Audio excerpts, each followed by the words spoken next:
अमीर गरीब की बेटी की शादी समान नहीं होती। भगवान का शुक्र है कि मेरी बेटी का रिश्ता पक्का हो गया। इस दिसंबर की ठंड में हमारी बेटी की भी विदाई होगी।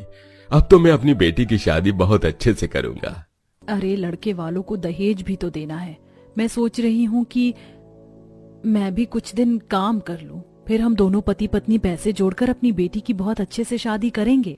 आशा और विनोद अपनी बेटी के रिश्ता पक्का होने की वजह से बहुत खुश थे। तो वहीं रात के 1 बज चुके थे और अब तक अरविंद की बेटी शीतल अभी तक घर नहीं आई थी, जिसके चलते वो और शांति अपने कमरे की खिड़की पर खड़े होकर उसका इंतजार करते हैं। देख रही हो अपनी बेटी को, रात के 1 बज गए हैं, पर अब तक उसे होश नहीं आया कि घर भी आना है। शांत हो जाइए, वो देखिए आ गई हमारी बेटी। शीतल नशे में गाड़ी से उतरती है। उसके साथ उसके कुछ और दोस्त भी थे और वो भी नशे में थे, जिन्हें देख अरविंद गुस्से में कहता है, आ गई अपने आवारा दोस्तों के साथ। देखो वो सब नशे में है। तुम्हारी बेटी तो गाड़ी से खुद उतर भी नहीं पा रही है और उसके कपड़े देखो, इतनी ज्यादा ठंड है। ये नहीं कि कुछ मोटे कपड़े पहने, इसका तो फैशन ही नहीं खत्म होता। ये सब कुछ तुम्हारे प्यार का नतीजा है। सही कह रहे हैं आप। अब तो हमें इसकी शादी जल्द से जल्द करवानी होगी ताकि ये सुधर सके। अगर यही हाल रहा तो एक दिन ये हमारी बहुत बदनामी करवा देगी। एक ही जगह अरविंद और विनोद का घर था। वो दोनों ही एक दूसरे के पड़ोसी थे और दोनों ही अपनी बेटी से बहुत प्यार करते थे। इसलिए जहां विनोद अपनी बेटी के लिए एक अच्छा घर का रिश्ता देखकर रिश्ता पक्का कर देता है, तो वहीं अरविंद भी अपनी बेटी को सुधारने के लिए एक बड़े घर का रिश्ता देखकर शीतल का रिश्ता तय कर देता है। अब ऐसे ही कुछ दिन बीत जाते हैं। आशा, अगला महीना दिसंबर का है, उसी में शादी है और अब तक शादी के लिए पैसों का इंतजाम नहीं हो सका। मैं सोच रहा हूं कि मैं अपना यह घर गिरवी रख दूं। नहीं पापा, मेरी शादी के लिए आप इतने पैसे खर्च मत करो। मुझे महंगी शादी नहीं चाहिए। अगर आप ये घर भी गिरवी रख दोगे तो फिर आप कहाँ रहोगे? बेटा, हम घर बेच नहीं रहे, सिर्फ गिरवी रख रहे हैं और हमें पैसे की तो जरूरत पड़ेगी ही ना। और तू चिंता मत कर, मैं और तेरे पापा काम कर रहे हैं, बहुत जल्द हम अपना घर भी छुड़ा लेंगे। माँ, अगले महीने मेरी शादी है और अब तक कोई तैयारी नहीं हुई। मैंने कहा था ना कि मुझे डेस्टिनेशन वेडिंग चाहिए। अगर मेरी डेस्टिनेशन वेडिंग होगी तो ही मैं शादी करूंगी। हाँ बेटा, हमें सब पता है, पर तू तो जानती है इस वक्त तेरे पापा अपने बिजनेस के काम से कितना बिजी हैं। बिजी है तो क्या, वो मेरी शादी पर पैसा नहीं खर्च करेंगे? और वैसे भी माँ, ठंड बढ़ने वाली है, तो मैं सोच रही हूँ कि जब मेरी हल्दी और मेहंदी की रस्म हो तो पूरा स्टेज सजा हो और सब हल्दी वाले दिन पीले और मेहंदी वाले दिन ग्रीन कलर के कपड़े पहनेंगे। और हाँ, हीटर का इंतजाम कर लेना। मैं नहीं चाहती मेरे दोस्तों को ठंड लगे। बेटा, तू अपने और अपने दोस्तों के बारे में इतना मत सोचा कर। कैसे ना सोचूं? ठंड बढ़ रही है और यहाँ हीटर में भी लग रही है। शादी तक तो और ठंड बढ़ जाएगी। अगर मेरी शादी में आने के बाद उनकी तबीयत खराब हो गई तो? और हाँ, मैं अपनी हल्दी पर फूलों की ज्वेलरी पहनूंगी। और हाँ, मेरे लिए चुन्नी भी फूलों की बनवाना, जैसे राधिका मर्चेंट की थी। वाह बेटा, हीटर लगवाना है और कपड़े तुम्हें गर्मी वाले पहनने हैं। अब ठंड नहीं लगेगी तुम्हें। इसकी शादी के पीछे मैं पानी की तरह पैसा बहा रहा हूँ, ये नजर नहीं आ रहा इसे, पर अपने दोस्तों की तबीयत की बड़ी चिंता है। पैसा होता ही है खर्च करने के लिए और मैंने सोच लिया है कि ठंडी जगह पर ही मेरी शादी होगी और मेरे हिसाब से ही होगी। शीतल अपने माँ बाप की जरा भी परवाह नहीं करती और अपना डेस्टिनेशन वेडिंग का प्लान बताकर वहां से चली जाती है। तो अरविंद और शांति भी उसकी डेस्टिनेशन वेडिंग की तैयारियों में जुट जाते हैं और पहाड़ों में उसकी डेस्टिनेशन वेडिंग रखते हैं। वहीं पैसों की तंगी से परेशान विनोद और आशा हल्दी की रस्म की तैयारी कर रहे होते हैं।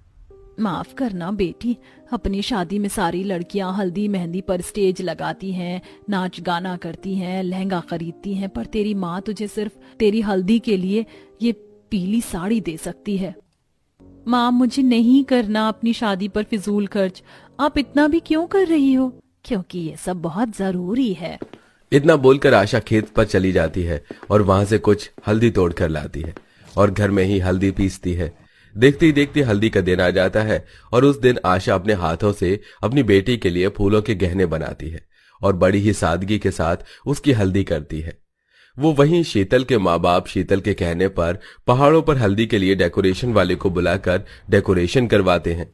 देख ले बेटा, जैसा तूने कहा था बिल्कुल वैसे ही तेरी डेस्टिनेशन वेडिंग को ध्यान में रखते हुए मैंने पहाड़ों पर तेरी शादी अरेंज की है।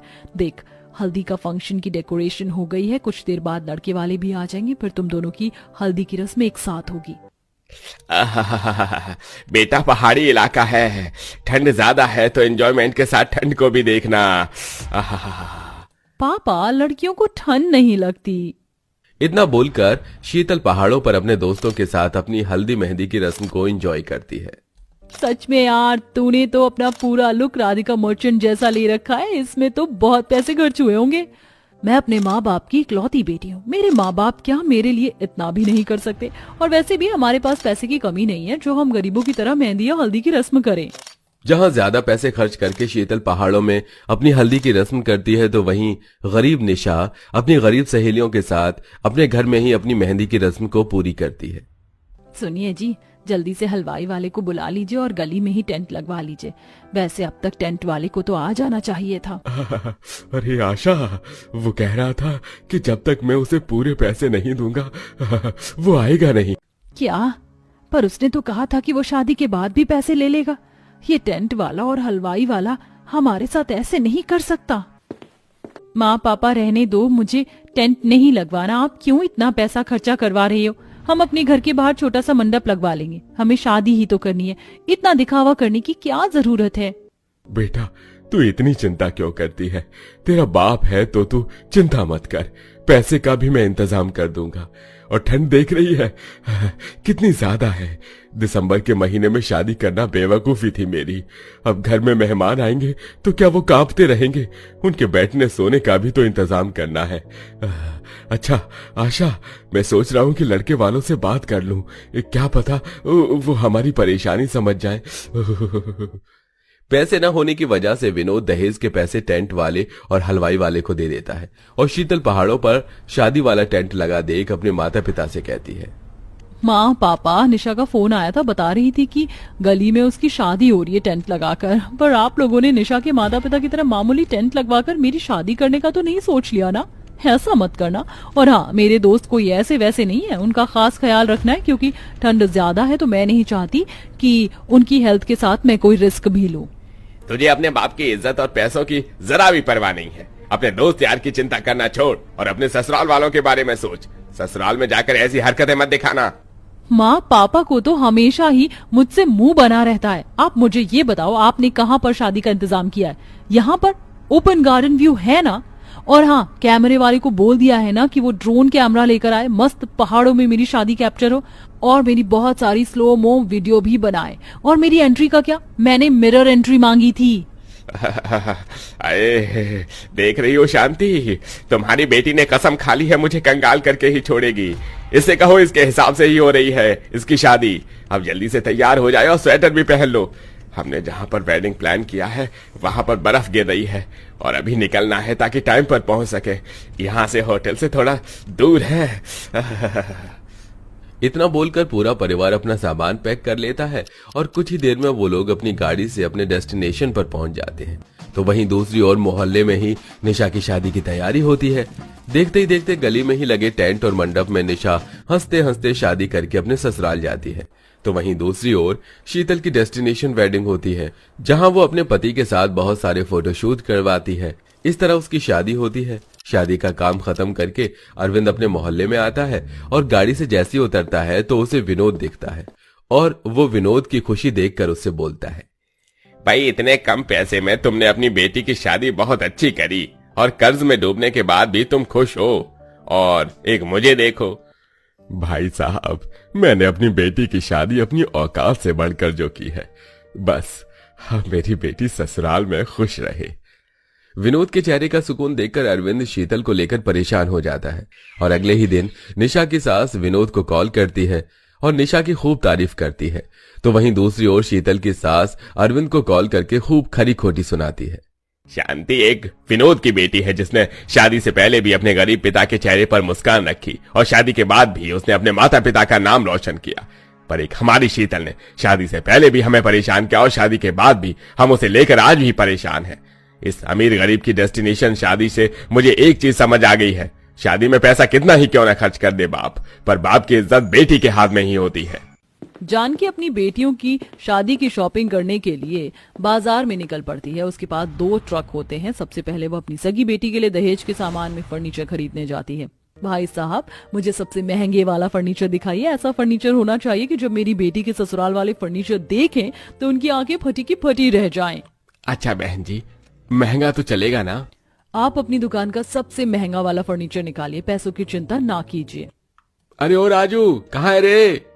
अरे तू इतने महंगे ग्राहक आए हैं और तू काम चोरी करते हुए पता नहीं कहाँ छुप जाता है। अरे मैडम को कुछ ठंडा पिला और सबसे महंगा वाला फर्नीचर निकाल कर ला। राजू सबसे महंगा वाला फर्नीचर निकाल कर लाता है, जो बहुत ही शानदार होता है। क्या बात है, ये फर्नीचर तो बहुत ही बढ़िया लग रहा है। मेरी बेटी की शादी में जाएगा तो सब लोग देखते ही रह जाएंगे। इसे बाहर ट्रक में रखवा दीजिए। ठीक है बहन जी, मैं आपका बिल बना देता हूँ। रुको भैया, जरा एक छोटा सा काम और कर दो। एक चारपाई और 2 प्लास्टिक की कुर्सी भी दे दो। लगता है घर में नौकरानी की भी शादी हो रही है, जो इतना मामूली सा फर्नीचर उसके लिए ले जा रही हो बहन जी। ये मेरी सौतेली बेटी के लिए, वो ऐसे फर्नीचर के लायक ही है। इस तरह छोटे वाले ट्रक में वह अपनी सौतेली बेटी का दहेज रखवाती है। इसके बाद वह दूसरी दुकानों पर जाती है। आहा, कितने सुंदर सुंदर गहने हैं। ऐसे सुंदर गहने पहनकर तो मेरी बिटिया रानी बहुत ही सुंदर लगेगी। इस तरह जानकी दुकान की सबसे सुंदर और महंगी ज्वेलरी खरीदती है। क्या बात है बहन जी, आपकी तो पसंद बड़ी ही शानदार है। बहुत खूबसूरत हार खरीदा है अपनी बेटी के लिए। हाँ हाँ, लाखों में एक हीरा है मेरी बेटी। अब एक काम कीजिए, आपके पास कोई पुराने धुराने गहने पड़े हैं तो वो भी दिखा दीजिए। मेरी एक सौतेली बेटी है, उसकी भी शादी है, उसके लिए भी ले ही लेती हूँ। जहाँ लाखों के गहने सगी बेटी के लिए गए, वहाँ सौतेली बेटी के लिए 200-300 रुपए के पुराने सस्ते गहने खरीदे गए। इस तरह जानकी ने अपनी सगी और सौतेली बेटी में फर्क किया और दोबारा से शॉपिंग करने निकल पड़ी। भाई साहब, आपकी दुकान के सबसे सुंदर और सबसे महंगे कपड़े और लहंगे दिखाइए, मेरी बेटी की शादी है। अरे ठीक है बहन जी, अभी दिखाता हूँ। इसी तरह शॉपकीपर भी दुकान का सबसे महंगा लहंगा लाकर दिखाता है, जो बहुत शानदार दिखता है। हर बार की तरह जानकी अपनी सगी बेटी के लिए महंगा लहंगा खरीदने के बाद शॉपकीपर से दुकान का सबसे सस्ता लहंगा मंगवाती है। बहन जी, अपने दुकान का सबसे महंगा लहंगा खरीदने के बाद सबसे सस्ता लहंगा किसके लिए खरीदा है? ये बात समझ में नहीं आ रही। ये मेरी सौतेली बेटी के लिए, वो इसी के लायक है, इसलिए उसके लिए सबसे सस्ता लहंगा। इन्हें जल्दी से पैक करवा दीजिए। ऐसे ही नहीं, सौतेली माँ को जल्लाद कहा जाता। अरे पहले तो मैंने सुना ही था, आज हकीकत में देख लिया। सौतेली माँ कभी माँ नहीं रह सकती। इस तरह जानकी सब कुछ खरीद कर वापस घर लौट कर आती है। वो बहुत थक चुकी होती है। अरे कोई एक गिलास पानी ही पिला दो, कहाँ मर गई ये प्रिया? जानकी की आवाज सुनते ही प्रिया भागती हुई रसोई से आती है। उसके हाथ में पानी का ग्लास होता है, जो थोड़ा सा छलक जाता है। अरे कौन सी रेलगाड़ी छूट रही है तेरी? आराम से नहीं लेकर आ सकती थी? गीला कर दिया फर्श, जल्दी से इसे साफ कर दे। ठीक है माँ, मैं अभी कर देती हूँ। इतना कहकर प्रिया फर्श से पानी साफ करने लगती है। अरे मेरी लाड और रानी कहाँ है? वंशिका बेटी, कहाँ हो तुम? जानकी बहुत प्यार से अपनी बेटी वंशिका को बुलाती है। वंशिका तो अपने कमरे में फोन में लगी रहती है। उसे अपनी माँ के आने की कोई खोज खबर ही नहीं होती। लेकिन जब जानकी उसे कमरे में से बुलाकर बाहर लेकर आती है और उसका फर्नीचर का सामान, गहने, लहंगे सब कुछ दिखाती है, तो वंशिका कहती है, ये क्या माँ, बस इतना सा ही? आपको इससे अच्छा कुछ नहीं मिला क्या? कम से कम मेरी पसंद के हिसाब से तो ले आती। अरे पागल, सब कुछ बहुत महंगा है, इससे महंगा और क्या ही लेकर आती। मैं बस अपनी बेटी की शादी इतनी धूमधाम से करना चाहती हूँ कि हर कोई देखता रह जाए। तभी वहां जानकी के पति आते हैं। इतना महंगा महंगा सामान, इतना महंगा दहेज दोगे अपनी बेटी की शादी में? एक ही तो लाडो रानी है मेरी, उसकी शादी में दहेज नहीं दूंगी तो किसकी शादी में दूंगी? और प्रिया की शादी के लिए क्या लेकर आई हो? छोटे ट्रक में विनोद जब मामूली सी चारपाई और प्लास्टिक की कुर्सी देखता है तो हैरान होता है। अरे ये क्या, सगी और सौतेली बेटी में इतना ज्यादा फर्क कर रही हो तुम? हाँ? अरे नहीं, आप ये कैसी बातें कर रहे हो? भले मैं किसे करूंगी, मेरे पास पैसे ही खत्म हो गए थे, इसलिए बस यही खरीदना पड़ा। जिसको जितना देना चाहिए उतना ही दे रही हूँ। वैसे भी मेरी सौतेली बेटी की इतनी औकात भी नहीं जितना मैं उसे दे रही हूँ। जानकी इधर अपनी सौतेली बेटी के लिए ऐसा सोचती है तो उधर सौतेली बेटी रसोई में। मेरी माँ सारा दिन शॉपिंग करके घर आई हैं, बहुत थकी हैं। खाना तैयार है, जल्दी से खाना लगा देती हूँ। प्रिया ऐसा कहकर खाने की टेबल पर खाना लगाती है और अपनी माँ को बुला लेती है। सभी खाना खाते हैं और प्रिया काम में ही लगी रहती है। उधर वंशिका का सारा ध्यान उसके फोन में ही होता है। चलो अच्छा है, कल लगन भी दे आएंगे, पता भी चल जाएगा कि दोनों परिवार कैसे हैं। बिल्कुल। इस तरह अगले दिन जानकी और विनोद दहेज का सामान लेकर पहले अमीर बेटी के ससुराल जाते हैं और वहां लगन करके सौतेली बेटी के ससुराल में जाते हैं, जहां लड़के ने शराब पी रखी होती है। अरे ये क्या जानकी, क्या तुमने इस घर में मेरी बेटी का रिश्ता किया है? ये लड़का तो शराबी है और गरीब भी लग रहा है। अरे अरे, आप ऐसा क्यों सोच रहे हो? भला मैं अपनी बेटी का बुरा कैसे सोच सकती हूँ? क्या कुछ नहीं है। अरे लड़का है, अपनी शादी की खुशी में थोड़ी सी पीली होगी तो क्या हुआ? भला मैं अपनी बेटी की शादी ऐसे वैसे किसी से भी कर सकती हूँ क्या? मेरी अपनी बेटी नहीं है तभी तो ऐसे लड़के से शादी करवा रही हूँ। खुद की बेटी होती तो महल के राजा से करवाती शादी। सौतेली बेटी तो इसी के लायक होती है। इस तरह जानकी विनोद को समझा बुझाकर वापस घर ले आती है। विनोद थोड़ा संकोच में होता है लेकिन कुछ कह नहीं पाता। इसी के चलते शादी से पहले जानकी अपनी सगी बेटी वंशिका का बहुत ख्याल रखती है, उसके खाने पीने से लेकर हर एक चीज का। अरे वंशिका बेटी, जब देखो फोन में लगी रहती हो और मुस्कुराती रहती है। देख, तेरी माँ ने तेरे लिए गोंद के लड्डू बनाए हैं, आजा खा ले। नहीं माँ, मुझे नहीं खाने। इतना कहकर वो वहां से उठकर चली जाती है। उसे अपनी माँ की मेहनत भी दिखाई नहीं देती। ऐसे ही कुछ दिन बाद शादी का समय आ जाता है। दोनों बेटियों की शादी की रस्में होती हैं, लेकिन दिखावे के हिसाब से तो सगी बेटी की ही सारी रस्म बहुत अच्छे से होती है। बाकी बेचारी प्रिया सिर्फ घर के कामों में नौकरानी की तरह लगी रहती है। शादी वाले दिन दोनों बहनें अपने अपने कमरे में तैयार हो रही होती हैं। आज मेरी वंशिका की शादी है, उसकी बारात आने वाली है, जरा देख कर आती हूँ मेरी बेटी कैसी लग रही होगी। जानकी जब अपनी बेटी के कमरे में जाती है तो उसकी बेटी कमरे में नहीं होती। वो पूरे घर में देखती है लेकिन उसकी बेटी उसे कहीं नहीं मिलती। बारात के आने के ठीक थोड़ी देर पहले ही उसकी बेटी शादी के जोड़े में एक लड़के के साथ घर पर आती है। माँ, मुझे माफ कर देना, दरअसल मैं ये शादी नहीं करना चाहती थी। मैं तो अनुराग से प्यार करती हूँ, हम स्कूल टाइम से साथ में हैं, आप बस मुझे आशीर्वाद दे दीजिए। ये देखते ही जानकी के पैरों तले जमीन खिसक जाती है।